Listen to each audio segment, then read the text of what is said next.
Minsan mapapatanong ka na lang sa sarili mo, hanggang kailan ako malayo sa kanila? Gusto mo nang umuwi, pero hindi pwede kasi may mga umaasa sa'yo. Araw-araw pagod ka, pero wala kang karapatang mapagod. Kasi kapag tumigil ka, sino pa ang magpapatuloy para sa pamilya mo? Tinitiis mo yung lungkot, yung layo, yung mga okasyong wala ka, birthday, graduation, kahit simpleng hapunan, lahat pinapalagpas mo. Pero sa bawat padala, sa bawat ingat ka ha, sa tawag nila sa gabi, parang gumagaan ulit ang pakiramdam mo. Dahil alam mong lahat ng ginagawa mo, para sa kanila, yun.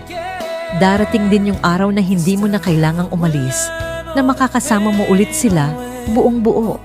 Wala nang luha, wala nang layo. Ang kapalit ng bawat sakripisyo mo, isang yakap na matagal mo nang hinihintay. Kasi ganun magmahal ang isang taong para sa pamilya. Tahimik, matatag, pero totoo.